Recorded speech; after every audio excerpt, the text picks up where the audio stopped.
Morning students, आज हम कक्षा 5 की हिंदी व्याकरण की पुस्तक रचना प्रसून के 16 चैप्टर मुहावरे और लोकोक्तियाँ के बारे में पढ़ेंगे।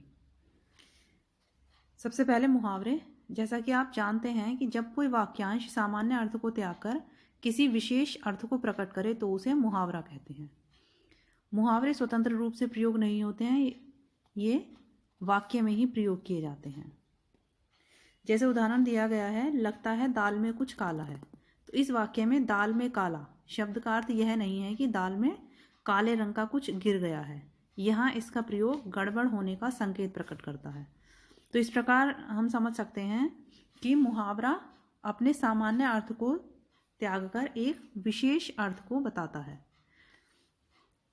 नीचे कुछ मुहावरे दिए गए हैं, जैसे अंग अंग ढीला होना अर्थात बहुत थक जाना, अंधे की लकड़ी होना असहाय व्यक्ति का एकमात्र सहारा, अक्ल का दुश्मन होना मूर्ख होना, आंखें दिखाना गुस्सा करना, आंखें फेर लेना प्रतिकूल होना। उसी तरह आग बबूला होना गुस्से से भर जाना, और ईंट से ईंट बजाना नष्ट भ्रष्ट कर देना।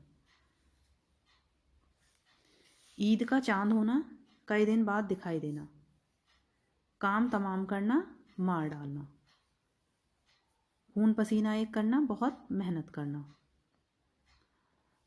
जैसे श्रमिकों ने विशाल घंटाघर बनाने में खून पसीना एक कर दिया, अर्थात बहुत अधिक मेहनत की।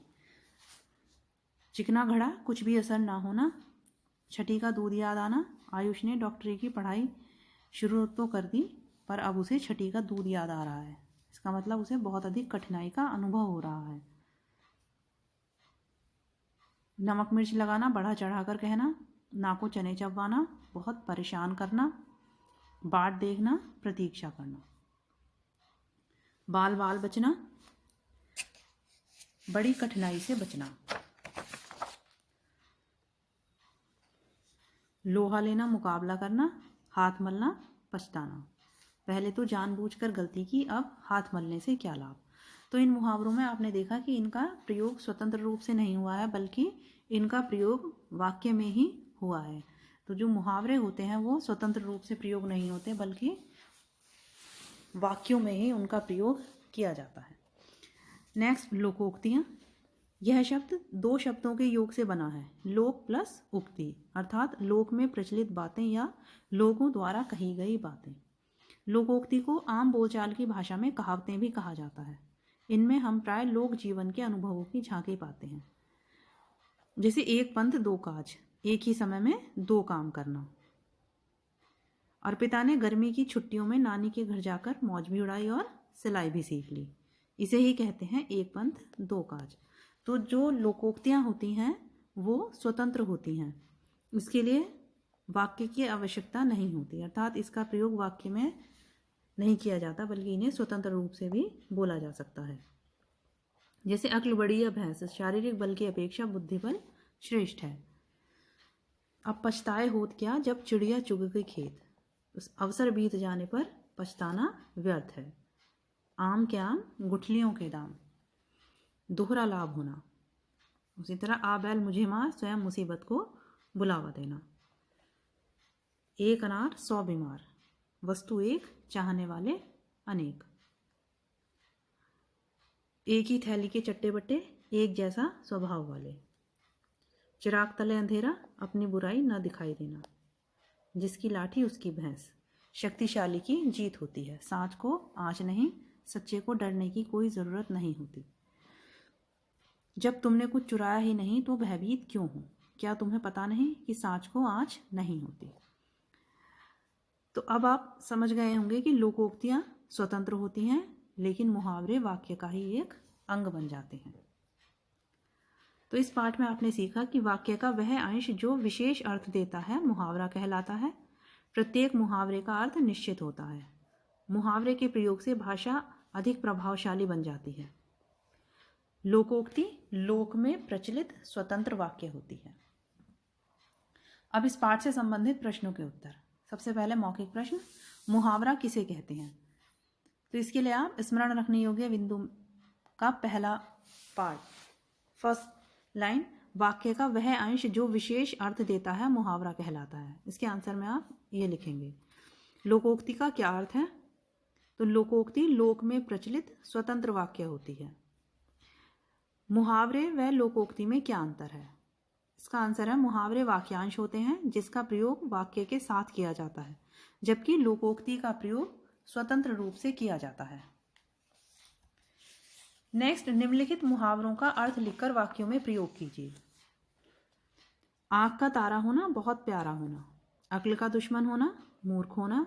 ईद का चांद होना, कई दिन बाद दिखाई देना। लोहा लेना, मुकाबला करना।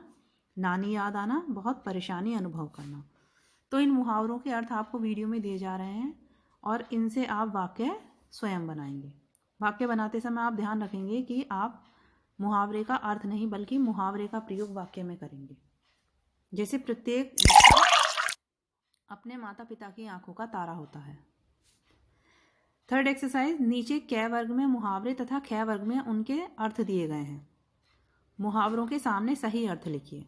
तो इसमें आँख का तारा होना, बहुत प्यारा। आग बबूला होना, गुस्से से भर जाना। आकाश पाताल का अंतर होना, अधिक अंतर होना। आंखें दिखाना, गुस्सा करना। ईंट से ईंट बजाना, नष्ट भ्रष्ट करना। तो इन मुहावरों के अर्थ आप इनके सामने स्वयं लिखेंगे। नेक्स्ट एक्सरसाइज, रिक्त स्थानों की पूर्ति उचित मुहावरों से कीजिए। गोलगप्पे देखकर मेरे मुंह में पानी आ गया। पुलिस को देखते ही चोर 9-2-11 हो गए। रानी लक्ष्मीबाई अपनी अंतिम सांस तक शत्रुओं से लोहा लेती रहीं। सफलता के लिए खून पसीना एक करना पड़ता है। अखिल की अक्ल पर पत्थर पड़ गए हैं, उसे कुछ समझ ही नहीं आता। फिफ्थ एक्सरसाइज, निम्नलिखित लोकोक्तियों का अर्थ लिखिए। सांच को आँच नहीं, सच्चे को डरने की कोई ज़रूरत नहीं होती। खोदा पहाड़ निकली चुहिया, परिश्रम अधिक लाभ कम। अक्ल बड़ी या भैंस, शारीरिक बल की अपेक्षा बुद्धि बल श्रेष्ठ है। एक अनार 100 बीमार, वस्तु एक चाहने वाले अनेक। आ बैल मुझे मार, स्वयं मुसीबत को बुलावा देना। नेक्स्ट, बहुविकल्पीय प्रश्न। सही उत्तर वाले विकल्प पर सही का निशान लगाइए। वाक्य का वह अंश जो विशेष अर्थ देता है कहलाता है मुहावरा।